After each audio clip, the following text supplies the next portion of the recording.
Groenlandia, ¿dónde queda Groenlandia, Sabi? Bueno, Groenlandia es la isla más grande del mundo, se encuentra ubicada en el hemisferio norte, casi llegando al polo norte.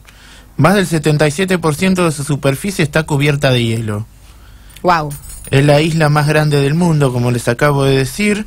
Es una tierra que está muy poco poblada, pero sin embargo ha estado poblada desde tiempos muy antiguos, Groenlandia. Actualmente Groenlandia tiene una población de poco menos de 60.000 habitantes. No es un lugar muy poblado, que digamos, las condiciones son bastante inhóspitas para vivir ahí. ¿Y cuándo comenzó a estar poblado este pedazo de tierra ubicado bien al norte? Y desde el año 3000 a.C. se instalaron en ella algunos grupos indígenas que venían desde América, porque la isla hace de nexo entre Europa y América, por el Mar del Norte, de hecho. Cuando ese mar se congela durante gran parte del año, uno tiene una ruta de acceso fácil al continente americano. Supo estar poblada por indígenas amerindios, por algunas tribus de Inuit, o los que conocemos nosotros como esquimales, por ejemplo, y en el siglo IX de la era cristiana llegaron los vikingos, ni más ni menos. Los vikingos que venían... ¿Los vikingos ahí? Sí, fueron, wow, fueron los primeros europeos que se instalaron en la isla cuando todavía no estaba tan cubierta de hielo como en la actualidad. Se instalaron en las regiones más fértiles que había al sur de la isla. De hecho, el vikingo más famoso, Eric el Rojo, que hacia el año 980 de la era cristiana llegó a la isla, se instaló con algunos familiares y amigos en lo que conocemos hoy en día como Groenlandia, y la realidad es que Eric el Rojo llamó a Groenlandia como Vinland, se puede decir, o la tierra de las uvas, la tierra de las viñas, la tierra fértil. Algunos dicen que como una campaña publicitaria para atraer a más colonos, porque es un territorio bastante inhóspito, no hay mucho lugar cultivable en la isla realmente. Eric el Rojo, aparte, se caracterizaba por ser un refugiado. ¿Por qué? Porque había escapado de su tierra natal, Islandia. ¿Por qué? Porque había cometido un delito. Así que escapó con su familia, escapó con algunos amigos y familiares más, y se instaló en la actual Groenlandia. Fueron llegando algunos colonos vikingos también de Dinamarca y de Noruega, que después de una breve guerra con los esquimales se apoderaron de toda la isla. Los vikingos se convirtieron al cristianismo también en el año 1000, con la llegada de monjes irlandeses que los convirtieron, y continuaron viviendo en Groenlandia hasta el año 1420, cuando misteriosamente esta población desapareció. No se sabe bien por qué. Algunos dicen que por el cambio climático quedaron aislados de Europa y que murieron de hambre, que hubo una guerra civil entre ellos, que hubo enfermedades. Otros dicen que estos vikingos migraron hacia el continente americano. De hecho, un hijo de Eric el Rojo llegó al continente americano en el año 1000, Leif Erikson, al actual Canadá. Muchos vikingos, de hecho, utilizaban Groenlandia como una parada obligada para llegar a las tierras del norte de América. Está probada su presencia en esas tierras. Pero esta población desapareció hacia el año 1420 y durante 300 años no hubo más noticias de Groenlandia. Se perdió todo vestigio de ella hasta que Dinamarca en el año 1720 decidió colonizar la isla. Instaló una población de colonos daneses, sometió a los pocos esquimales que vivían en la isla a condiciones casi de esclavitud del reino de Dinamarca y pobló la isla a partir de ese año. Siempre fue una región marginal para los daneses, hasta el siglo XIX, cuando comenzaron a extraer de ella agua, y se convirtió también en un lugar muy importante para la pesca, la principal fuente de ingresos de Dinamarca para el año 1900.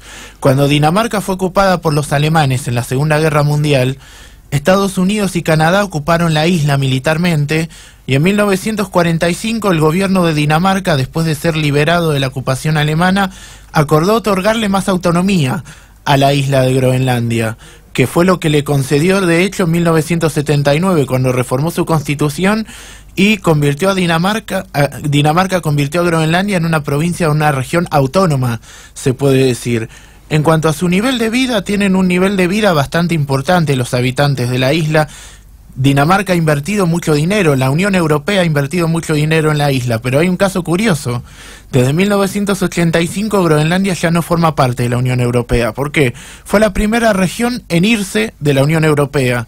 Tanto que se habla del Reino Unido por estos días. Groenlandia en 1985 votó por abandonar la Unión Aduanera Común. ¿Por qué? ¿Por qué? Y porque los groenlandeses estaban enojados con la autoridad de la Comunidad Económica Europea por las licencias pesqueras. Según ellos, estaban perjudicados por la competencia de canadienses, de estadounidenses. Claro, déjame pescar a mí, que no vengan otros. Exactamente, tal cual. Y como Groenlandia no se sentía amparada por la entonces Comunidad Económica Europea, los habitantes votaron abandonar el espacio común. Mirá. Si bien dependen de Dinamarca y si bien todavía mantienen un tratado de libre comercio con la Unión Europea, no son parte del sistema europeo. Usan el euro en parte, siguen usando la antigua moneda de Dinamarca, la corona danesa, aunque Dinamarca ya haya adoptado el euro. Tiene una autonomía cada vez más amplia. En los últimos años ha ido creciendo un sentimiento separatista. Mucha gente reclama la independencia de Groenlandia. ¿Por qué? Porque dicen que Dinamarca los explota, que la ayuda económica no es suficiente. De hecho, en las últimas elecciones de la isla, los partidos a favor de la separación de Dinamarca obtuvieron el 80% de los votos. Así que es cuestión de tiempo para que la isla se separe de Dinamarca, aunque muchos dicen que eso sería como una especie de suicidio. ¿Por qué? Porque en una región tan inhóspita, sin el apoyo de otra potencia, sería muy difícil sostener el nivel de vida elevado que tienen los habitantes de Dinamarca. Además que crearía un precedente negativo para muchos países americanos como Estados Unidos. En el caso de las islas de Hawái, que Estados Unidos las ocupa desde 1898, ¿qué pasa con las Islas Malvinas también, en este caso? Sí. Que crearía un problema para la Argentina y para Gran Bretaña. Es más para Gran Bretaña que para Argentina. Exactamente. Si es que Groenlandia se separa de Dinamarca. Más teniendo en cuenta que si el Reino Unido se termina yendo de la Unión Europea y las Islas Malvinas pierden la cobertura legal de la Unión Europea, que Groenlandia ya no tiene desde hace 30 años. Por lo cual la isla hay que mirarla con atención porque aparte es un lugar estratégico en el mar Ártico, porque controla el acceso a muchas reservas de gas y petróleo que hoy en día son muy codiciadas por Rusia y por Estados Unidos. En ese caso Dinamarca no tendría muchas opciones para defenderse de la presencia de empresas estadounidenses y rusas que codician los recursos de la región, además de que el cambio climático parece estar amenazando la capa de hielo de Groenlandia, que en los últimos 40 años ha retrocedido de manera alarmante. Si bien el 70% de la isla todavía está cubierto de hielo, se cree que dentro de 50 años la capa de hielo se va a reducir a menos del 40% de la isla, lo cual es un problema importante para los habitantes de Groenlandia. Si llega a subir el nivel del mar, por ejemplo, amenazaría seriamente la economía de las islas. Así que esa es la disyuntiva y la importancia estratégica que tiene Groenlandia. ¿Por qué? Porque es la puerta de entrada al Polo Norte, ni más ni menos. Tanto que relacionamos el Polo Norte con la Navidad. Es una región muy importante, muy rica y muy estratégica, poblada por poca gente y codiciada por muchos. Perfecto. Tanto hablar de la Navidad, tanto hablar de todo esto,